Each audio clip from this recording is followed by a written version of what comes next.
Hi, you're listening to Comic Reflections, episode 38. I'm Nicholas Prom.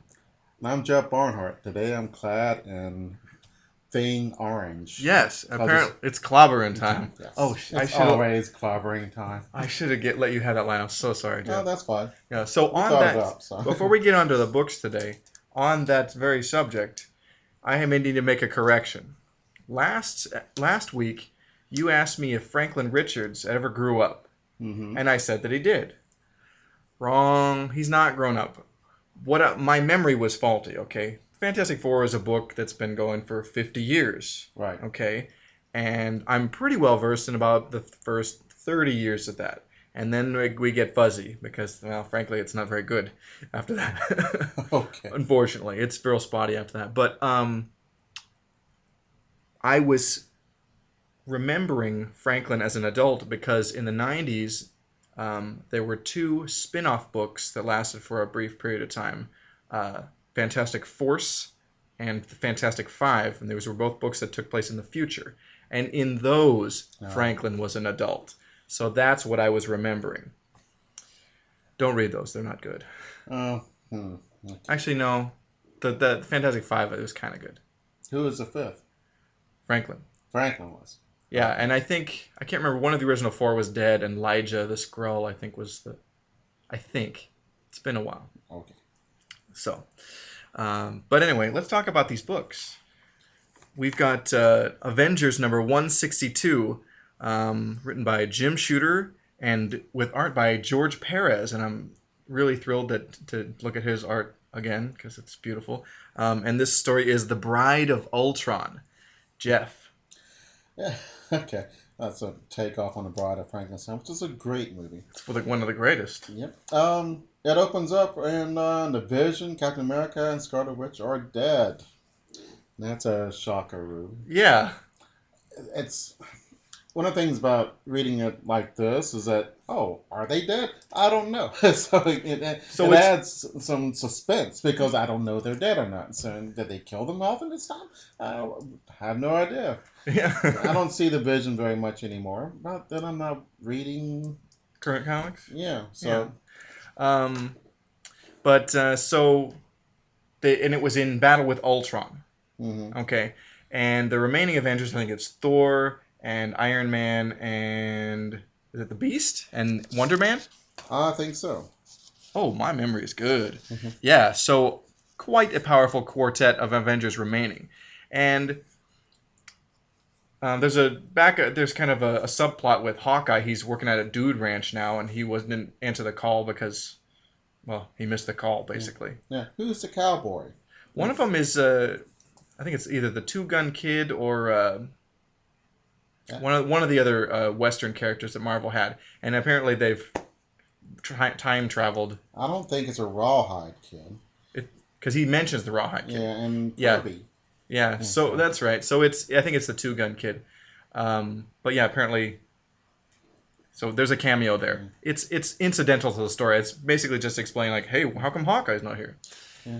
And it does look like he does indeed have two guns. So Well, then I would, figure that one out. But yeah. so here's the thing: Ultron has kidnapped the Wasp, and he's got Ant-Man all confused as to, like he's lost his memory or something, and so he's in league with Ultron, and they're gonna transfer Janet's consciousness into the robot body that will become Jocasta, the bride of Ultron. Yeah. Um, Lots of fan service going on Oh, here. and you mean because you got naked girl on a slab covered by strategically placed bonds? Right, Yeah, and the metallic girl is Baba Boomy as yeah, well. So yes, yeah. um, Jocasta, yeah. as she will become to be known later. Oh, And okay. she's even Avenger later. hmm Yeah, Spoilers. I like Ultron. He's pretty cool. Fairly clever plot here. Don't know what's going to happen next. I like that. It's Yeah, um, a lot of things are going on, and it looks interesting. yeah, Nice little mystery at the end. yeah. I love the relationship. It's like, okay, Hank Pym built Ultron, and then Ultron turned evil and has like had a series of upgrades. He always numbers himself like Ultron 5 or whatever. I can't remember which Ultron this is, but But Yeah. he's Ultron ME. yeah. or, and I don't know, that'd be hilarious. But That would be a Microsoft super villain. That'd be hilarious. this laptop is named Ultron. You know, you name your computer. Oh, Yeah, okay. yeah. He's my favorite. He and it's a tie between he and Kang as my favorite Avenger villains. They're just both awesome. But sorry, Zemo and the Masters of Evil. You're very close, but not quite there. But anyway, so yeah, Hank Pym is confused. He's like fighting with Ultron, who has tricked him really well into to helping him when Ultron's usually trying to destroy him and all of humanity. And you know, the last four Avengers have rallied themselves and they're going to attack Ultron. And you know, in the battle, they find out the other Avengers are in a coma-like state. They're not really dead. That's a really. Oh, I know. I was like, Captain America? No! You know, it's weird. I don't know how the Vision and Android can be in a coma. Yeah. But, you know, whatever. It works. Good point. Yeah. It's called a. It's the reason is it's a comic book, so Yeah. they can do whatever they want to. So, Um. Janet controls some ants and sends them to tell the Avengers where she is, which is cool. Yeah, it is. And they don't know why or how that happens. Yeah. One thing I noticed that was cool is that Oh, and T'Challa was here, the Black Panther. I missed him. Mhm. So 5. I'm sorry. I don't want to leave the brother out. Okay. He's great. I like that character a lot. Thor gave a great quote. I will disregard thy careless remark. I want to use that with my student workers. Yeah, because Wonder Man's kind of being flippant, like, oh, well, I can't remember what he says. It's is he worth all this grief or something like that? oh, is Ant-Man worth all the grief? Yeah. Oh yeah. I think that's part of the fun of comics, and especially ones with superheroes and all that, is the language and people. And the relationships, the loyalties between them. It's like, hey man, I was, fought in many battles, but beside him, you're not gonna, undermine his worth, devalue him. That's cool, and then that's why we like Thor. But I really do love the language used, like in Thor, Hulk, which uses monosyllabic words, which is fun. Sure. And the Thing, which uses very colorful. Brooklyn, Bronx type language. And the villains we get, the very pompous ones are great. Oh, you gotta love those towering moments of rage. The egomaniacal speeches are awesome. Yeah, Submariner and Bizarro are both, and their language is great, which is ironic because this is a visual medium. But one of the things I do like is a clever phrase or just interesting language. And the thing is, you've got to have good dialogue, or no one's gonna care. Right. And having distinct patterns of speech, Thor with his there's a lot of bravado, but it's very flowery, and there's this nobility there, and you get the shades. A different take on that with Namor or Doctor Doom, but they all kind of have those other two great ones. Yeah, but having these very distinct personalities or ways you expect a character to speak are great, and they're a reason these people they're real folks. It's and ironically they're better because they don't speak like regular people do, and the more comic book characters speak like regular people, the less I care for them. And so I want the otherworldness. I read a comic book to get away. I want to go. I don't want to come back here. I want to be in comic book land where people talk differently and they act differently. Well, because there are things in the lexicon of their speech that do not exist in our world. Mm-hmm. Coming from Asgard or Atlantis or Latveria, I'm just going to use these as prime examples, or Brooklyn, New York, you have a different perspective and colloquialisms, and I love the interplay and the use of that, along with all of these other things that are present in this fantasy setting. All the science fiction, gobbledygook makes for a wonderful backdrop for all of these things. This could be, good grief, this could be Peyton Place if you took away all the costumes and the gadgets. Right. And that's cool. Yeah. Never watched Peyton Place except for the movies. I'm just using that as an example because it's just a character drama. It's very character intense, and what's the ins and outs of what other people are doing. That's why I thought that's a good example. But yeah, and back to the story, part of Janet's consciousness goes to the robot, and so the Jocasta is a person now. But we don't get to see that in this book. But yeah, the Avengers rescue everybody, and Hank is crazy, and that's unfortunately his mental instability is a theme that comes back time and again, and it's sad, especially during when he was Yellow Jacket, became a problem. I don't recognize him without that goofy helmet of his. I never had like the ant's helmet. I always thought it was, man, that's goofy. Oh man, And okay, but and when he takes it off, it says, "Who's that guy?" Oh, that's Hank Pym. yeah. Okay, Yeah, didn't well, he recognize changes him. costumes so much too, so I mean, but I don't know. Yeah, he just looks like a blonde guy with a square jaw. He looks like Captain America, you know. Yes, he does. Longer So hair. So, yeah, um, so no, yeah, great issue. yeah, Very good. I like that a lot. And it's nice to kind of get basically the last part of a story, if that's what the Yeah. isolated issue. Always the best. So we've got the Black Panther #10, and it's written and drawn by Jack Kirby, and I love it, and because you get in all kinds of craziness when Jack's writing it too. His '70s stuff is so bonkers, be it at Marvel or DC. Yeah. Great monsters. Yeah, the Great. story is "This World Shall Die." I will let you carry on with the plot here. Oh, apparently if some monster hits this, The vibranium mine, right? yes, very good, and the world will disintegrate. Yeah. And so they're trying to stop this, and Black Panther's kingdom or is really cool. And I Yeah. wish Africa was really like that. And that'd Man, be I really wish Wakanda was, and it's like hidden. You're not like, unless you're like invited, you don't exactly, you're not supposed to really know where it is. all right. It's awesome. The Panther's family is trying to stop this creature from reaching the vibranium, and Right. they can't stop him. And then, of course, the Panther comes and saves the day. But Yeah. He was held up having to fight some other bad guys. mhm.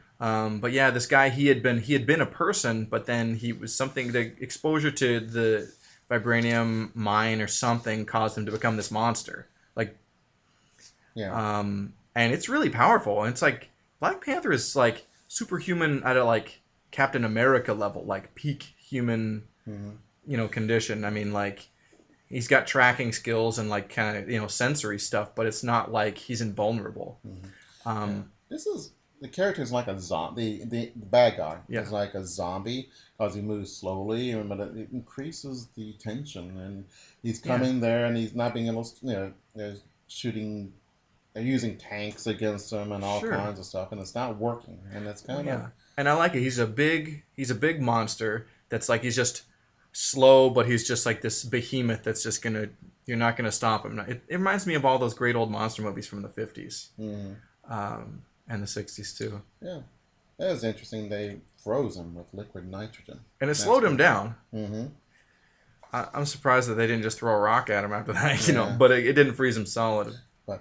But the whole Panther family dresses like panthers. I found that Yeah. amusing. Yeah, but the lower half of their face is exposed, so you know the difference between them and T'Challa. No Mm-hmm. confusion. Yeah. But I thought that was really cool. They all rallied like we're the royal family, like we got to go and take care of this. Mm-hmm. I thought this was really neat. I want to read more of this series, especially the issues with Jack Kirby. Oh yeah. I heard that he left this series unfortunately like partway like mid story arc on something. So like aw. Yeah. But the day is saved with anti-sonic toxin. I thought that was interesting. Oh, that's right, because vibranium it absorbs sound and it has all these vibratory properties. Mm-hmm. So that makes perfect sense. And one of the main supervillains that's always given the Black Panther trouble is Claw, the Master of Sound. You may Oh. remember from Fantastic Four as a villain. Hmm. He's that guy with like he's got his hand. It looks like a little, almost like a little satellite dish hand on his hand, and it's a weapon, and he forms stuff Hmm. out of sound and Okay. things. But nice story. I love Jack Kirby's drawings, and he always has nice booms and and sounds come. Yeah, I want to see if I can point out some Kirby dots for you. Let's turn back this page. I think I saw some. But Yeah, and these are Kirby dots. There's Kirby dots. uh, But And it when you just see the energy stuff, there's that Kirby crackle. mhm. So, And the machinery is always so good. oh yeah, That's I wish you could draw like that. don't we That's all? wonderful. I do want to learn more about that kingdom. It sounds interesting. Yeah, Do they export anything? What's you know? vibranium. Yeah. Is that it? No. It's the main one. It's why Okay. it's a small but wealthy nation. Because Hmm. vibranium is like that's where you get it is Wakanda, pretty much. Okay. So keeping with Jack Kirby and a bit with Black Panther, we've got Captain America number 100, written by Stan Lee and Jack Kirby. It's the Marvel Magic team right there. And this story is called This Monster Unmasked. Yeah, it's been a while since I read a Captain America. We start off with Captain America frozen Yeah, it's kind and of a recap of being him being worshipped found. by, I guess, Inuits, Yeah, but back then it was Eskimos. yeah. Um, Or if you're Russian, they say Chuchi or something like that. hmm, Yeah. yeah. Of course, it's So, not a nice word hmm when they be saying it with nastiness about it. right. Okay. Um, there's okay. Then we go off into he wakes up and he's captured by Hydra, or is it Cobra? Or is it? No, I know it's Um, Hydra, but is it Hydra? oh, it's what? It's I'm pretty sure it's Hydra. Yeah. Okay, it's Hydra. Hmm. It's And either Hydra there's or AIM, but yeah. And there's this evil spy girl who yeah. turns out to not to be so evil. Oh, wasn't she really? She was just playing evil, and wasn't she Agent 13? She's Cap's Yeah. woman, Sharon Carter, Yeah. Although right? I think Irma Krull is a better What was name. her pseudonym? Yeah. Oh, her name's Cruel, so you know she's evil. Hmm. Um, Yeah. And but it looks like Zemo is not dead in this, yeah, but then he like we had is. thought And I thought who did the Red Skull become? Didn't Red Skull become head of Hydra or something? in the I thought movie. The Red Skull was not really affiliated with Hydra in my memory. I thought it was. I Uh, remember Baron. I think he may have. Maybe it's Strucker. Okay. I know. I remember Baron Strucker was the Strucker. Hydra guy. And he died apparently in this, and so everyone's dying, and I didn't know. So Yeah, Zemo's dead in this comic. Zemo and Strucker and Zemo or and Strucker are dead. Strucker Yeah. are both dead. Well, I mean, at this point, Strucker was still alive, so I'm not sure if it's Hydra, but Hmm. it doesn't matter. It's Hydra or some other terror. It might be just Zemo's henchman, Yeah, because I don't think he was part of any organization. I but remember it's not really. MODOK from AIM. But it's not Zemo. It's somebody else. So. It's someone posing as Zemo, but the Mhm. whole issue you're led to think it's Zemo, and so you're Right. like, "Wow, Zemo is back. He wasn't really dead. He didn't Mhm. really get crushed by rocks." Yeah. And it's like we saw the body, you know, he was totally dead. But it's really great. It's Cap and Sharon Carter and Black Panther kicking the crap out of a lot of henchmen, and it's awesome because Jack Kirby. Yeah. Um, And they're and we, being chased. It's really cool. And then they meet Destructron. oh, that's right, Destructron, which is this robot, and it looks awesome. Yeah, it does. He's Great. this really powerful android, just rippling muscle, Hmm. um, and he's way stronger than Cap, but Cap beats him because he's Captain America and he's rad. Yep. Um, Okay. Cap and the Black Panther team up on it. I shouldn't just give it all the credit to Cap. Yeah. T'Challa is cool. Hmm. Um, but yeah, the Zemo, it's not. Turns out it's not really Zemo. And then all the henchmen are like, "Oh, we're gonna kill you, you traitor." But then I think Shield show up and capture all the bad guys. Who surrender? How often does that happen? Well, And they say, "Hey, we surrender. Okay, we'll let the authorities take you." I don't remember that happening very well, much here's in the comics. thing. Not every hench person has the, is like a inculcated with all this ideology of like, Mhm. oh, I will not be captured. I will die. Mhm. Like Hydra guys might do that. AIM guys might do that. But I don't think so. I think the Secret Empire would do that. Like, oh, well, I'd rather die than be captured. But I think some people are like, well, I could go to jail or be shot right now. So I think I'll go to jail. You know? Yeah. Yeah, that's something that's not in real life that much. Henchmen, I know. except for the assassins. What was it? Assam Ibed or something like that. I think they had henchmen who would die Was that the at the guy that end. assassinated Anwar Sadat? No, no, no. I'm talking about way back when. Oh, okay. So, eh, Was he the killed or was it a near assassination? Was it an oh, he attempt? was killed. Ah, Yeah, that sucks. He was a man of peace. So yeah. that was good. Yeah. Lou Ferrigno was right next to him when it happened. He Are, was his guest. are you kidding me? I am not kidding you. Wow. Yeah. Too bad he didn't Hulk out. I know, like, That would be it's great. somebody should have told Sadat it's just a TV show, but he Yeah. was his guest. He was invited. Like, I don't know. Wow. Yeah, and so that's kind of cool, right? Yeah. So this Yeah. is a cool issue, and it sucks because we say like, oh, next issue we're gonna see the Red Skull. Like, oh, I wish we had the next one. Right. Right. Right. Oh well, though, because our next book that we have is very cool. Captain America number 113, and it's The Strange Death of Captain America, written by Stan Lee and gorgeous art by Jim Steranko. Mm-hmm. This is a classic. Yeah, we have Strucker here. It looks like. Oh no, Yeah. no. Oh no. No. Baron Strucker's dead, and his daughter or Oh, something. the Viper. I don't know if she's his daughter, but she is Lady No, no, Hydra. no. She's not the daughter, but my This fault. is Hydra. Those were not Hydra guys before. Oh, okay. I think this art is really gorgeous, and I love the way the panels are laid out. It's really Mm-hmm. cinematic.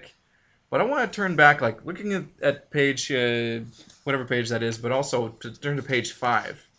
The Avengers are in this. It's Captain America is presumed dead, and there's a funeral for him. Okay, Mm-hmm. but I'm look at the really feminine way poses the Avengers are in, and I was Yeah. like, was Jim Steranko a homosexual? Like, do you not like? Why are you Ah, drawing guys in these yeah. girly poses? Are they girly? I don't know. Some people, you got your leg crossed when sitting. That's considered. Not even Yeah. that. I look at the way Iron Man and T'Challa and the Vision and Thor are standing, and Rick Jones. Well, Thor just its arms akimbo, and Yeah. he's just walking. I don't know. They're very laid back. Yeah, well, Iron Man's Um, leaning on stuff, but on this yeah. chair. But I don't know. It just Hmm. some of the way the figures are drawn. It's like that's a very feminine way to stand. But I'm not judging. Jim Mm. Steranko is a great legend in comics, and not only as an artist but as a comics historian. Steranko's history of comics is very well regarded, and was an Mhm. important tome for a number of years. It still is. This is a wonderfully drawn issue. Yeah. Um, so it's clever. I don't know. I'm not sure if it's, but they'll take a block of action and separate it. But Yeah, it's the same thing. like a single panel, but you having several lines through it to break it up into, in this So case, you 4 can follow panels. the dialogue better. Yeah. It's very clever. It's really cinematic. I really think Steranko is taking a page from the Wally Woods. I think it's 24 panels that always work, Hmm. because you see this in all the angles and different things that are going on here. This is a monumentally gorgeous comic.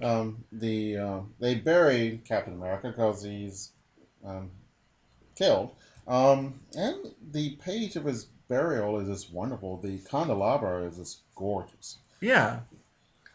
I mean, And, every panel, every page of this is beautiful. I'm just like wondering about some of the way certain characters stand. It's kind of weird, but sometimes like facial expressions are kind of like what, Yeah. But It's interesting that all these people seem to be straining with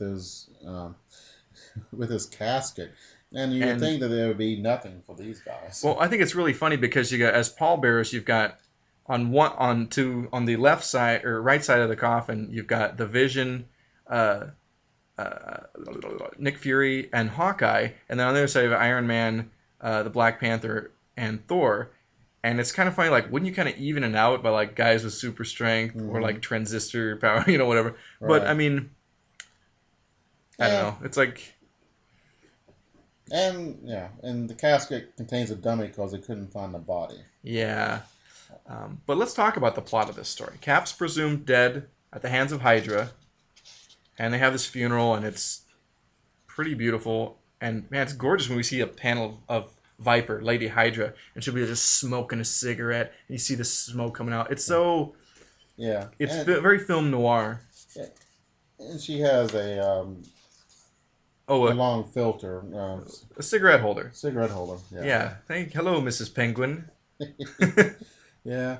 Her deal is part of her face is messed up, Yeah, she's And disfigured. Yeah. although we see that face later on and it's not disfigured, I'm not sure what's going on. Yeah, I It's don't the know. right hand side of her face because she has her hair over it. Right. And But otherwise, she's gorgeous. or maybe that's the deal. Maybe she's She's crazy. not. She's She's crazy. fine, and Yeah. she thinks she's Yeah. ugly there. But Yeah. But at this time, also, I should mention that Rick Jones had become the new Bucky for a time.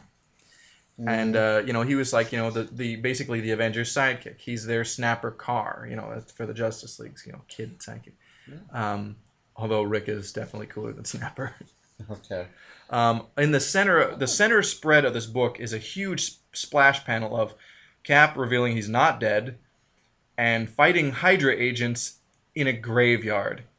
mm-hmm, And it's awesome. He flies in on his like rocket motorcycle, flying motorcycle, and and you see Nick Fury and the Vision in caskets. oh, that's right, because they were captured by Hydra at the funeral. It was a trick. Mm-hmm. Oh, it's the mystery of the old fake coffin. Yeah, Yeah, but and this is gnarled tree, and cool guns, very oh well man, drawn. and the Hydra agents are like shooting down, Mm-hmm. tombstones. It's rad. Yeah, that is it's awesome. And another big page of Oh yeah, just a couple Captain pages of America, really. just kicking butt. Mm-hmm. Very well drawn. Yeah, Um, and I like how Steranko will sometimes he'll do a panel in black and white and make it more dramatic, mm-hmm. whereas the other parts are in color. It's really cool. I mean, well, he didn't have anything to do with the coloring unless they mean like, hey, don't color this in, Right. because a colorist is somebody else who does it. Mm-hmm. But I wonder what they did with that. I don't know. It'd be interesting to learn about the communication between artist and colorist and how that goes. Mm-hmm. Um, I must be wrong because I thought I could see the right side of her face, but it's not that much. But Yeah, I think she has like a nasty scar Lady Hydra has Mhm. that you just don't see. She covers with her hair. I'm trying to remember who did. but she kills herself accidentally, which is the Yeah, best way for villains to die. yeah. Except she didn't really die in this. Oh gosh. Well, we're not going to see her in any of the other issues we're going to read for a bit, so hope I didn't spoil it too bad. But yeah, that's a terrific issue of Captain America, and I think the next couple of weeks our Marvel issues for the episode are going to be all Captain America. Mm-hmm. So that's nice. So yeah, we've got Action Comics number 472, The Phantom Touch of Death, written by Cary Bates, art by Kurt Swan and Tex Blazel. Oh. So Faora finds a weird way to escape from the Phantom Zone, Mm-hmm. and she's a man-hating martial arts killer Yeah. from Krypton. And it's interesting. Superman's got to fight a woman, and she Right. doesn't just throw shoes. She Yeah. really knows how to fight. She gives Superman what for? It's he has trouble with her. Yeah, and I like the martial arts aspect because it's like Superman's just like, well, I got superpowers, so I can just kick anybody's butt without really knowing how to fight. And she's got like fighter skills, so he's got to be clever. And I like that. There's a weird way that she escaped the Phantom Zone.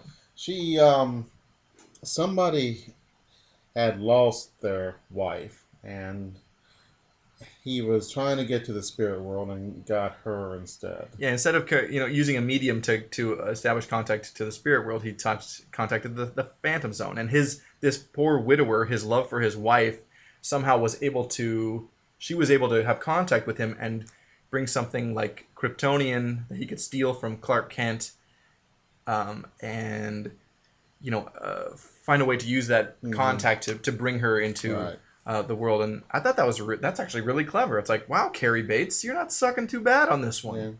Yeah. So, Yeah. On the splash page, yeah. there's a cool picture on the top explaining how Superman got here, which was the most unnecessary wordage of all time. Everyone knows how Superman became. But there's this cool picture of Krypton blowing up, and then the rocket ship carrying Superman, and in the blast of the rocket is where the wordage we don't really need, but explains Superman. It's just very cleverly done. I like it, and it's just kind of nice thing at the top of the page, and then boom, into the action, Superman getting kicked in the jaw by Faora, Yeah. and Yeah, who's got I don't know, a cute little bob that's going, I don't know, yeah, sort of, it's just, yeah, yeah. she's an attractive woman, Mm-hmm. but she's mean. Yeah. So yeah, Or Superman's just got to fight her, and she just she's misunderstood. Okay. yeah. We're gonna talk about house ads on this one. There's a couple of good ones. This wonderful full-page house ad from DC is Shade the Changing Man. It's a Steve Ditko creation. It's a really bizarre character, but very cool. Interesting. So that's a book that was kind of on the cusp of coming out at that time. Yeah. Oh, the end of this, Superman sends himself into the Phantom Zone, To get away from Faora. which is wow. I was kind of I didn't see that coming. Yeah. Unfortunately, we don't have the next issue, but I'm sure the twist is it's to find some way. I bet you what he does is he found a way to take himself out. I bet he's going to get Mon-El, who was trapped in the Phantom Zone, who is a good guy, Mm-hmm. who would later join the Legion of Superheroes. I bet he's going to pull him out and they're going to team up. I bet you. Yeah. Mm-hmm. I literally don't know. I have not read the issue. I have not gone and looked it up. We also have a nice full page ad. We're talking about the return of the new gods. Unfortunately, it was really not a good series because Don Newton is no Jack Kirby. Oh. But There's a Sporting Life of Steve Lombard. yes, what's the backup story with Steve Lombard? But if I'm over here, what am I doing over there? Yeah. Written by Bill Kunkel and art by John Calnan and or Jay Calnan and text by Snell. Okay, it's a massively complex practical joke on Steve Lombard, who everybody hates. Because he's always pulling mean practical jokes on people. He's a jerk. He's totally a jerk. So they have Steve Lombard sees his conscience, and his conscience is telling him that he's doing badly, and Steve is really confused and embarrassed. And this happens at the wrong time, and he's even getting a award where his conscience comes out and tells him what a loser he is. Yeah. So they figure it out that it's actually somebody else. Yeah, like just master disguise, like looked like Steve, and they just like pretended they didn't see him. And this person is Batman. Yeah, and that's like where I said no. Yeah, I guess all the crime in Gotham's been solved. It's like, wow, because Superman is going to just talk Batman into like, not saving lives and, keeping people from, getting shot or whatever. To come and pull a prank on somebody, that is so un-Batman. That's not even Silver Age Batman. It's like, no. Even ribbon-cutting ceremony, take a tour of the Batcave Batman wouldn't do this. Yeah. Maybe he would, but, I don't know. And there's this thing, there you have it, reader. All the clues are in. Just who was Lombard's mysterious double. There was no clues. I didn't see any. I read it again, which I should be paid for. Yes, you should. It's a dumb story. Yeah. Oh, and as much as I love Superman, man. The 70s are a poor period for him, with occasionally good stories. I mean, the lead story in that book was cool, but it's like, didn't have to be a two-parter if we didn't have to have the Steve Lombard story. That's true. Yeah, and it's, although I like Steve getting his, but he should just be pounded to a pulp by Superman. Yeah. Or even Clark Kent or Jamie Olsen, for crying out loud. That would be funny. Yeah. Or Lois. Yeah. But we read these so you don't have to. Some of the times. But other times it's like wants to read like, hey, this is something you should go hunt up in the back issue bin. Right. For real. Yeah. Well, so speaking of stupid. Yeah, we've got Action Comics number 474. Will the real Superman please stand up? Written by Cary Bates, surprise, and yes, it's dumb, with art by Kurt Schaffenberger and text by Blaisdell. And this is especially like ho-hum for me because I'm not a big fan of Kurt Schaffenberger. I'd rather have Kurt Swan. Okay. I guess they mentioned these people, and there's a Rock Sterling. Is that supposed to be Rod Sterling? Who knows? It could be. A lot of them are like kind of anagrams or like very similar to a celebrity name on purpose. Like the Johnny Nevada show, which is what this opens on. Let's get on this. It opens with the Johnny Nevada show, and there's everybody, he and all the guests on the show are wearing Superman costumes because everyone on the show has been suspected of being Superman at one time. Yeah. And someone in the audience is supervillain Dr. Light is in the studio audience. And Sorry. what's the funny part? Dr. Light. He's a major supervillain. Is he? I have not. He's recurring a lot of time. He's fought Green Lantern a lot. He's fought the Teen Titans a lot. He's fought everybody in the Justice League. Yeah. He is a major villain. He didn't impress me too much. Well, it's Schaffenberger's art neuters the fearsomeness of any supervillain. Mm-hmm. It's you can't don't bring in Schaffenberger if you want to do a story with a villain, because it's just like it looks too cutesy poo. Or stupid. But anyway, he has a device that will allow him to figure out which one of those guys is the real Superman, and it has to do with the light spectrum or something. Mm-hmm. And his powers are all like light manipulation and things. So he's powerful. I don't even remember how Superman beats him. He notices him there, so he changes. He makes the Olympian hero look like Superman. Oh, that's right. One of the guys was an Olympic athlete. That's right. Yeah. And then that's right. So he was able to trick Dr. Light's machine, and then he had to just follow the guy because Dr. Light kidnapped that guy, and then Superman just tracked him down and beat up Dr. Light. Yeah. One thing he mentioned that Superman was orphaned twice, and I guess he was. Yeah, that's right. Pre-crisis, Mom and Pa Kent were died actually before he even went to Metropolis. Right. They were died, and then he left Mm-hmm. Smallville.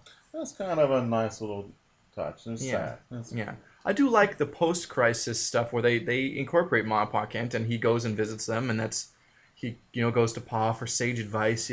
That's good. It's better than going looking at the crystals from, I know it's just in the movies, but the crystals from Jor-El. It's a little more real, because there's a relationship. Yeah. So Ah.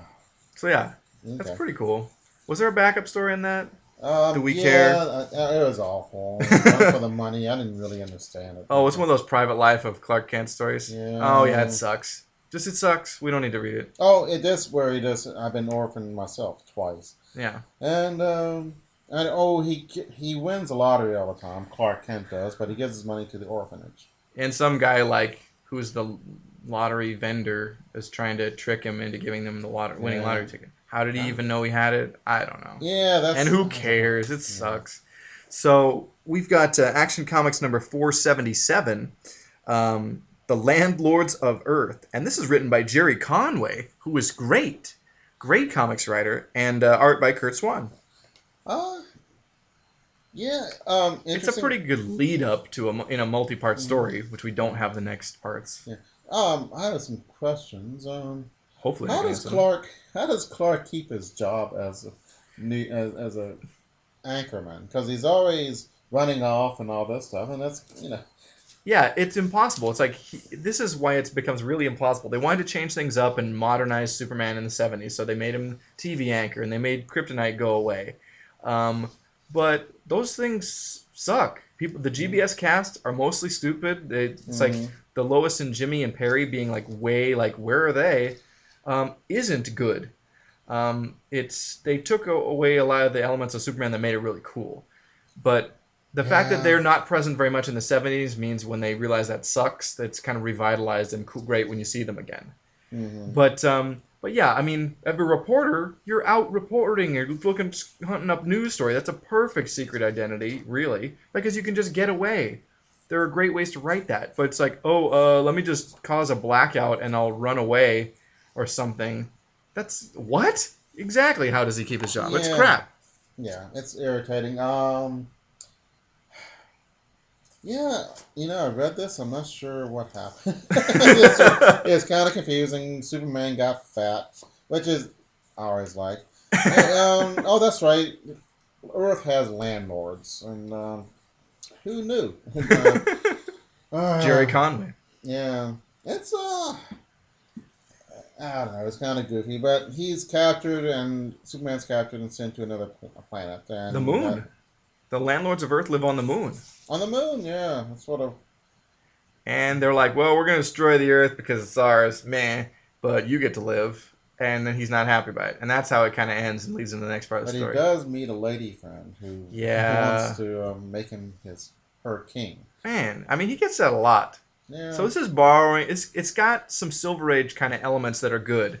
But the 70s stuff that sucks, the GBS stuff, that, unfortunately Jerry Conway was saddled with this story, yeah, that's what make it suck. Yeah, and they're Lunarians. That is, I don't know. I like. Okay, I'm gonna say I like the name because it's so stupid. Yeah. One thing is, though, I will say it's a dumb issue, but boy, Kurt Swan's art is really beautiful. I mean, whoever's inking him is really compliments him well. Mm-hmm. And I believe it is... Who is the landlord? Oh, I didn't write down who inked it. Let me look real quick. It is... Like it matters. Francisco Chiaramonte. Ugh, that's why I didn't write it down. I couldn't pronounce it. But anyway... Chiaramonte, I guess. Yeah, but his inks are great. So we got another backup story of the private life of Clark Kent. Has any Anchorman had fans or a fan club of teenage girls? Not that I've ever seen. So. But yeah, the story's one of those days. At least the art by Dick Dillon is nice. Yeah. And here's another question. How did Clark get his Pulitzer? Being a newsman? I don't know. I don't remember the story like getting a Pulitzer because he was a reporter. Yeah. You get a Pulitzer for that. Yeah, but what did he get it for? I don't know what story. I don't know. Yeah, did they ever say it? Or say that, or did they just say, "Oh, he's got a Pulitzer" and leave it at that? Maybe. I mean, I would give a Pulitzer to somebody who tells about Superman. Well, yeah, and he writes about Superman all the time. But here's the thing, and so does Lois. Now she was one too. Yeah, I don't know. I mean, somebody out there, somebody listening to the show probably knows what Clark Kent won a Pulitzer for. Yeah. But I could not tell you. If that story has been named, I don't know it. Yeah, he probably won it for a cat and tree or something. Yeah, that backup story with the fan club is stupid. I don't even want to talk about it. Okay. But so we've got All-Star Comics number 73. It's the Justice Society, gang. And it's Be It Ever So Deadly, written by Paul Levitz, art by Joe Staton. This is good. This is quality. So let's get the setup. The Wildcat is in the hospital and he's dying. Mm-hmm. And these other Justice Society teammates are out trying to find, I think a device or that the Icicle had so they can they need it somehow to restore him, to keep him from dying. Mm-hmm. And the Huntress, who is the daughter of Catwoman and Batman, this is Earth 2, okay, is in battle with the original Huntress, who was a supervillain, a villainess, I think, from the Injustice gang. Yeah, that's interesting. That doesn't happen more often. It happens. I've read other stories where that kind of thing happens. But the same name, and they get... And they're fighting over the name? Well, right. The original Huntress, yeah. But... I don't like animal print. It's a bad costume. It's definitely Golden Age. Mm-hmm. The Huntress is the heroine Huntress. Her costume is very cool. Yeah, good fight though. It was interesting. Both gave their all. Yeah, and Green Lantern and Flash and Power Girl are really taking the center stage. There's a little subplot with Dr. Fate and Hawkman that's unresolved, and that's going to lead into the next issue. Yeah. But Power Girl fights Sportsmaster, and I don't know how he even gives her any trouble because he's just a villain with sports themed stuff, and she's Kryptonian. Yeah. So the Sportsmaster. What were they thinking there? He was a Golden Age villain. I don't know. I don't like sports, and I don't either. But I would never have a villain named Sportsmaster or the Sports Fan. That'd be a better villain. I don't know. It's just the guy that took your lunch money, the Sports Fan. Yeah. But I will say for the Sportsmaster, they made him cool on the Young Justice animated series. They really did well with him on that. I need to check out DC videos because I have not seen one. Man, their animations, most of their shows are really excellent. Especially the straight-to-video movies are just amazing. Yeah. And Are you excited about the next Superman movie? The animated one? No, the real one. Oh, the real one? Oh yeah. There's Yeah. a new one that just came out. I think I want to say it's Superman Unbound. I think that's what it is, and it's Superman and Brainiac. Mm-hmm. So yay! Yeah. And you have not watched Iron Man 3 yet, have you? No, I've been so Oh. bad. You need to hurry up Okay, because there's I'll try to see it before we do the next show. there's a lot of spoilers and that can lead Right. you into so you gotta Okay. watch out.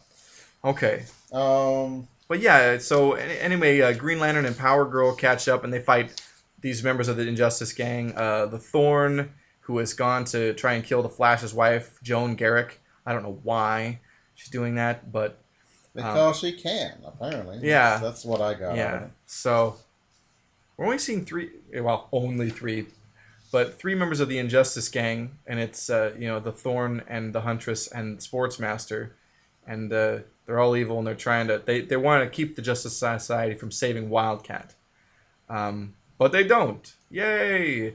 Green Lantern, Power Girl, and the Flash definitely make short work of these fairly weak villains.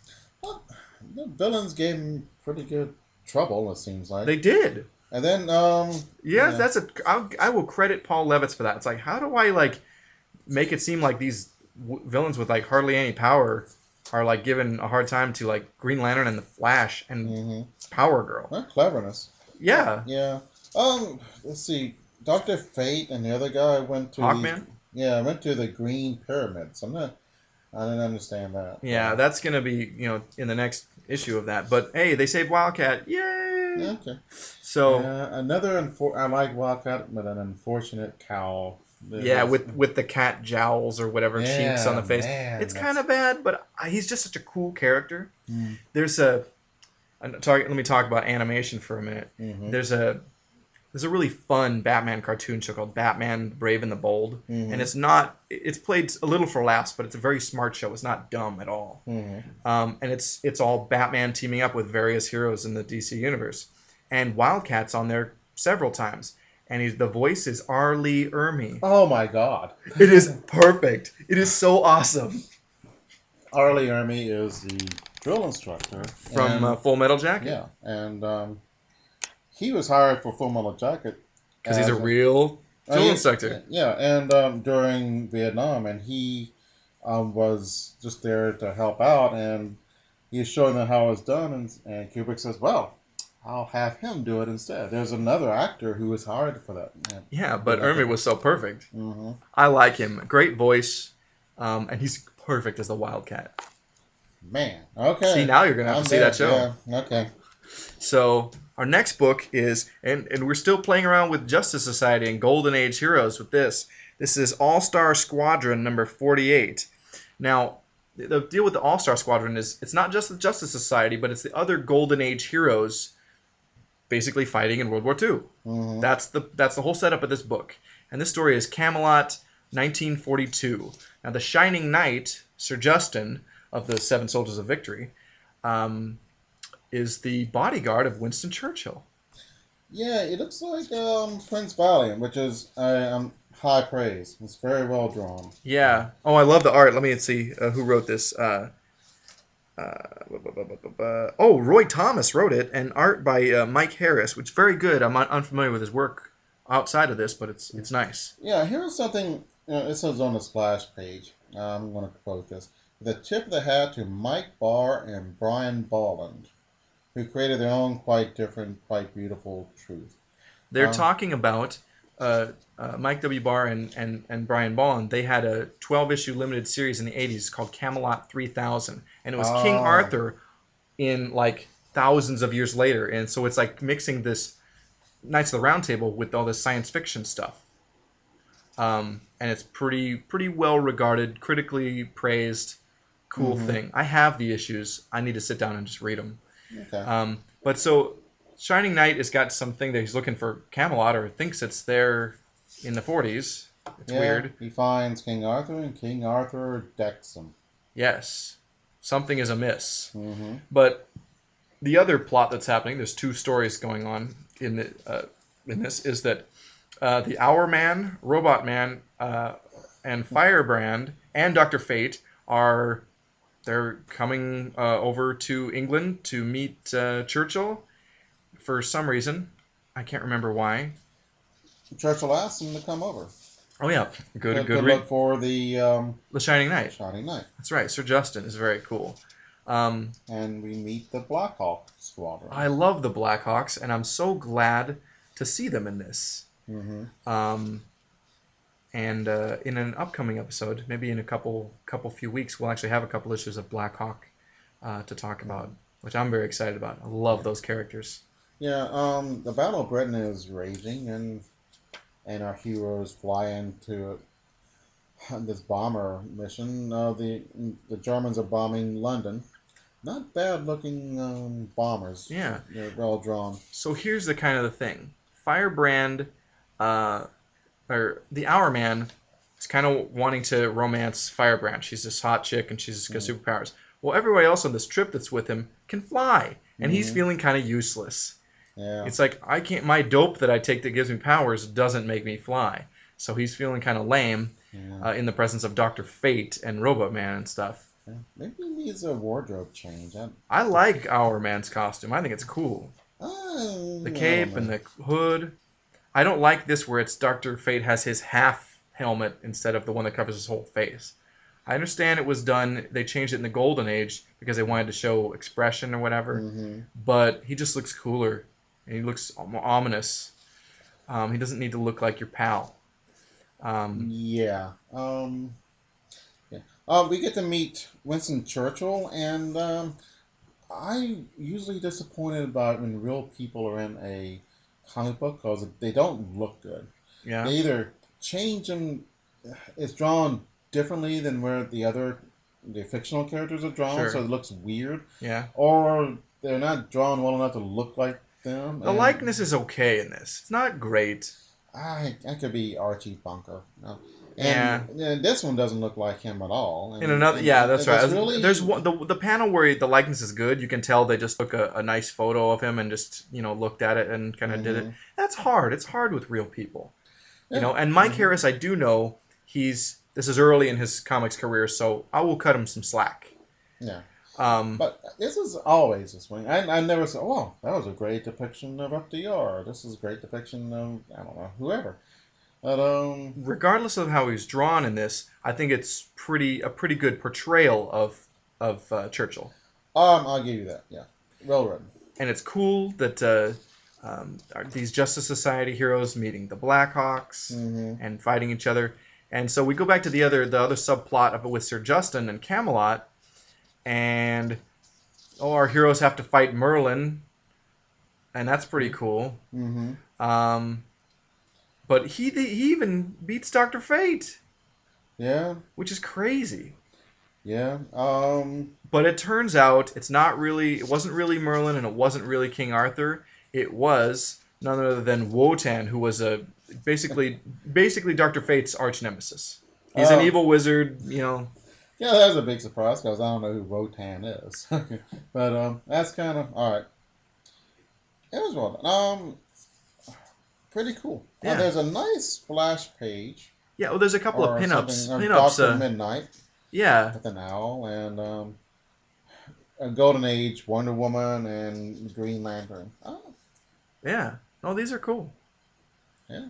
I enjoy that when you just get a little. Oh, look! Here's a couple pages of just some nice art. Yeah, I wonder why they do that. I mean, maybe just sometimes that happens because they're a little short on page count. What? Or it's still nice. Yeah. They could just given us another advertisement or something. Or... Yeah. Not if they hadn't sold the ad space. Oh. They can do their own advertising. House ads, you're right. Yeah. But maybe they've had all their house ads they were pushing. They're also three big pages. So, yeah. So I thought that's cool. So our next book, and I'm really excited to talk about this. It's Aquaman number 45. And the story is The Underworld Reward, Part 2. So it's Part 2 of a 2-part story. And so, okay, of a 3-parter. We're stuck in the middle. But I don't care because, look, it's well written by Steve Skeets and beautiful art by Jim Aparo, who really does the best Aquaman. And you know what? Aquaman is kicking butt on almost every page of this comic. He's mad, very mad. So And let's get into the plot of this. But boy, is this awesome! oh, The underworld have, the mob have put out a bounty on Aquaman, and he's trying to track down the people who are, yeah, wanting to he's kill him and stuff. tracking them down by beating the snot out of them. Yeah, he is kicking butt. People laugh at Aquaman. Oh, brings underwater, talks to fish. He does have super strength too. Right. He's got a bandaged arm in this because he was injured in the previous issue. Yeah. But I think bullets will break his skin, but not the muscle. Really? He's got muscle density because of all the his ability to withstand the pressure of underwater and just swimming all the time. He's got that's why he's super strong. He's got real muscle. It's not like he's soaked up solar radiation like Superman. This guy is swimming all the time, and that's hard on your body. But he's got this incredible physique because of it. He can move fast in air because there's more resistance in the water. So. That's right. So he's fast and super strong on the surface. He could is probably. A little lame talking to fish, but oh well. It's a cool power to have, though. Really, in addition, it's like the only power that he doesn't have that Namor has is flight. Think about that. Although I think Namor is stronger. I think Aquaman is more like Captain America, Black Panther strength level, which is very strong for a mortal guy. But I think Namor definitely has the strength of 100 men kind of thing going. Yeah. Because he'll fight the Hulk and stuff. But yeah, that's true. But I'm pretty sure Aquaman could definitely fight Captain America to a standstill. Yeah. I totally forgot about Aqualad. Yeah. And he's in this, and he fights like a sea monster. So yes, there are sea monsters. We talked about this in we read a Golden Age Aquaman story that was stupid and said sea monsters. Golden Age or Silver Age. The comic that was reprinted in was the Silver Age. That was a reprint story from the Golden Age. Really? Oh. I didn't. Maybe it was a Silver Age story. Maybe it was a reprint. I don't have that in front of me to look at, so I think you're right. We haven't done many Golden Age stages. We've only done Golden Age that's in that Silver Age. Well, if it's a reprint backup story, that's where we end up talking about Golden Age stuff. Because I just don't get these Golden Age books. They're not easy to get. They're golden and they're expensive. Yeah. But these I can get pretty cheap. So. Yeah. Cool monster. Yeah. Nicely done. I love Aquaman roughing up guys to track down the people that are hurting his friends and trying to kill him. He's just BA on every page of this. It's awesome. Yeah. There's a question in here I had. It looked like was Clark Kent in this or? I didn't. What? No. Or am I crazy? Yes. Yeah. Maybe I'm doing the wrong. Okay. Oh, there. Oh, no, that's a different guy. That's just a different guy with black hair and glasses. It ain't Clark Kent. Are you kidding me? I'm not kidding you. That was a common look. Remember we had that in that Spectre issue that we read. There was a guy that looked like Clark Kent, and Corrigan made a joke and called him Clark Kent. It wasn't Kent. It was never Kent. And so that's not Kent as well. Okay. No. All right. Because you know why? If it was Kent, he and Aquaman know who each other are. Right. And he would help him. Well, I was confused again. You don't see Kent lounging around with just chumming around with people. He's out doing stuff. Phrase of the issue: we are having and happening. Man, is that dated? Well, it's the 60s. Yeah. So that's cool. That's a great Silver Age Aquaman. Really, when the character came into his own and doing really cool things with the character. Thank you, Jim Aparo, for your gorgeous art. So we got a couple issues of Batman to talk about. And the first one is Batman number 269. The story is The Daily Death of Terry Tremaine, written by David V. Reed and art by Ernie Chan. Yeah. This story is regarded as a minor classic. Is it? Yeah. But I didn't like it.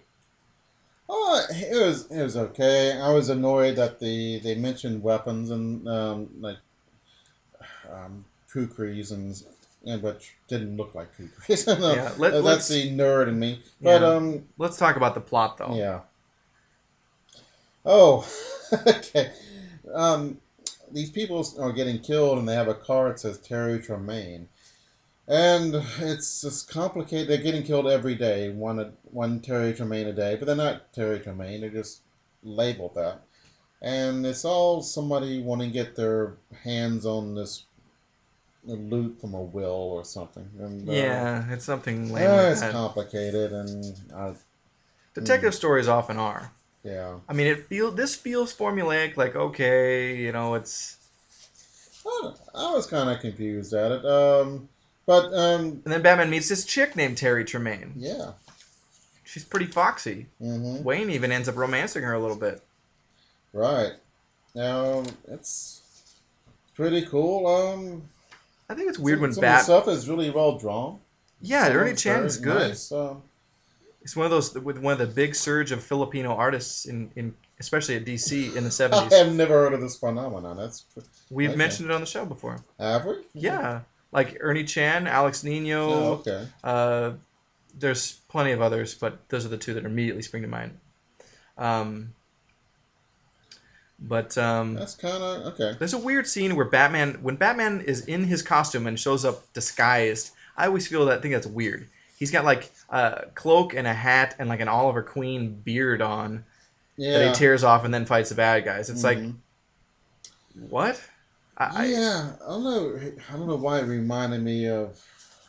the Scarlet Pimpernel. No, it reminded me of the V for Vendetta guy. I'm not sure Oh, the why. hat. That's what the hat Hmm. and the cloak. That's why. Yeah. Although that certainly came later, like a decade later, or Yeah. more.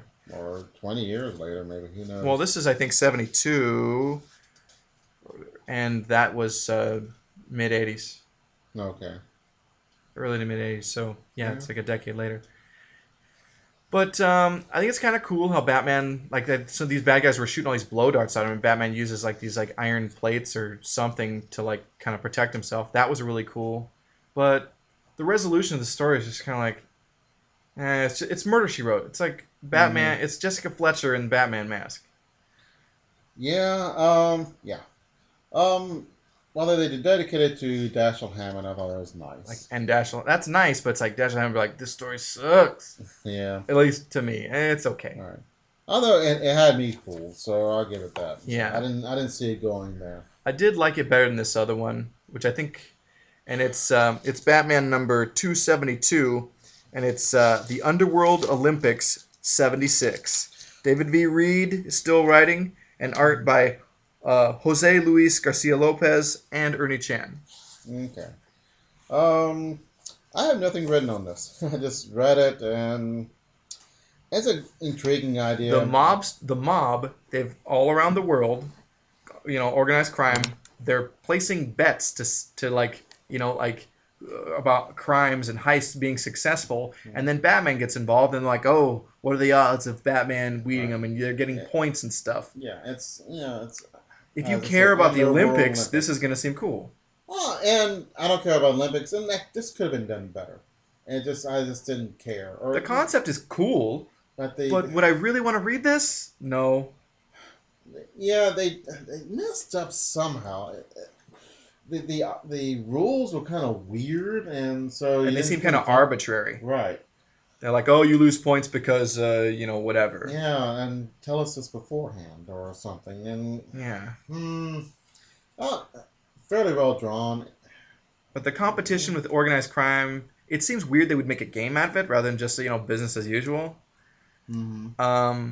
I know that this story kind of went on for several issues. It's probably over that summer of what year? 76. That was the Mexican. Oh yeah, No. 76. Oh, when was I don't know, Um, but it wasn't Mexico City. It was. I don't know. it don't matter. Yeah. But I don't care. I've read another issue in this story arc, and I liked this one a little better. The other one I thought was kind of stupid, but it's just okay. But this is kind of what's up with Batman in the 70s. Mm-hmm. And there's a lot of these just white collar crime stories, and that's not very interesting. Those are good as a subplot to like something with a supervillain, something we care about. Or every other time, maybe, just to break it up. Yeah. Having a supervillain every time gets boring, but having a But how about a serial killer or something that's not, and the one who isn't a supervillain. But like white collar crime I feel like should be like they hire like the Kingpin. He had like supervillains who would like work for him, like the Hobgoblin or Typhoid Yeah. Mary.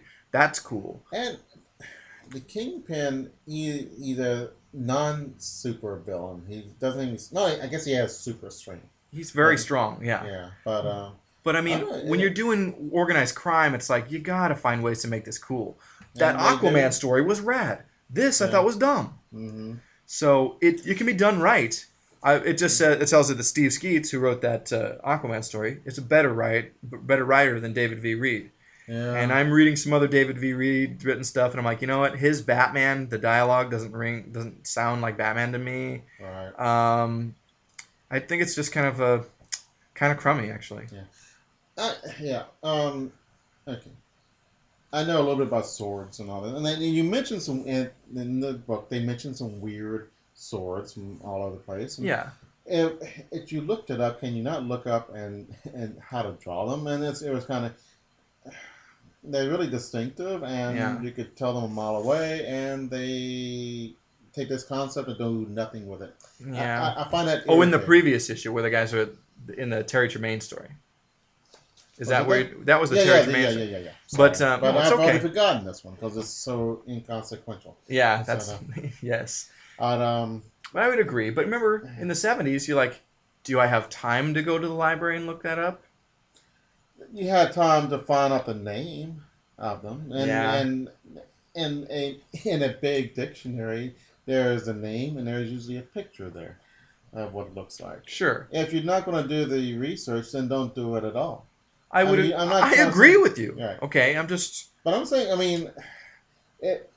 I mean, not just being, It's but write what you know, and if you don't know, don't write it until you yeah. do. And it takes you out of the picture. It takes you out of the story. You're reading the story. It breaks the willing suspension of disbelief. Well, right. There's something's wrong. When or something something. jarring is like, oh, that doesn't work, Yeah. it ruins it. You're Yeah, right. so you got to get back into it. And this is movies are far worse at Yeah. it. But if you're going to mention something weird and interesting and historical, Yeah. show a little respect to the reader Yeah. and look up some information and show how to draw it.